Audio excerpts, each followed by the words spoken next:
વાવડી અને આજે જ્યારે આપણા સમાજના એક દીકરા અને આપણા સમાજના એક એવા વડીલ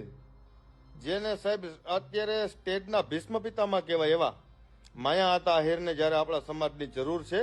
ત્યારે આપણે એમની સાથે ખભેથી ખભો મિલાવી અને ઊભા રહીએ અને સાહેબ એક કોળીના દીકરાને જ્યારે જરૂર પડે ત્યારે જો એનો સમાજ એની પડખે ઊભો રહેતો હોય અને આખો સમાજ સાહેબ એક થઈ જતો હોય તો હું ને તમે તો આહિરના દીકરા છીએ. આપણે સાહેબ સમાજ બીજા અન્ય સમાજને જ્યારે જરૂર પડી ત્યારે મેન તમે માથા દીધેલા છે, દીકરાના બલિદાન દીધેલા છે સાહેબ, એ વાત આપણે ભૂલી ન શકીએ.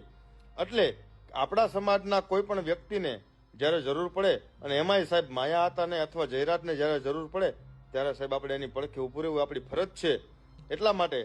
હું અને મારો આહિર સમાજ આજે એની પડખે ઊભા રહીએ અને ફૂલ સપોર્ટ કરીએ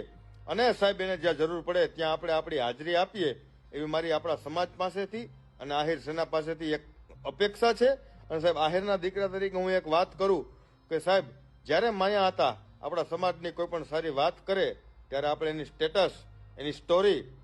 આ બધું આપણે વાયરલ કરીએ છીએ, મૂકીએ છીએ, આપણે એને પ્રોત્સાહન આપીએ છીએ. તો સાહેબ આજે એ જ આપણા દીકરાને આપણા સમાજની જરૂર છે તો આપણો સમાજ એની પડખે ઊભો રહીએ એવી આપણા સમાજ પાસેથી અપેક્ષા રાખું છું. એટલા માટે સમગ્ર આહિર સેનાના સમગ્ર યુવાનોને મારી એક જ વિનંતી છે કે માયા આતાનો આજે સપોર્ટ કરો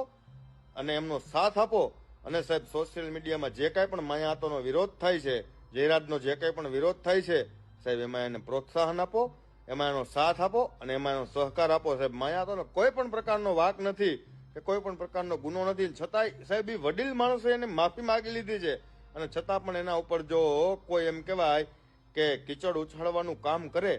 તો આપણા સમાજની ફરજ છે કે આપણે એને સાથ આપીએ, એને સહકાર આપીએ. સમાજ પાસેથી એક જ વસ્તુની અપેક્ષા રાખું છું કે સમાજ એમને સાથ અને સહકાર આપે. જય માતાજી, જય મુરલીધર.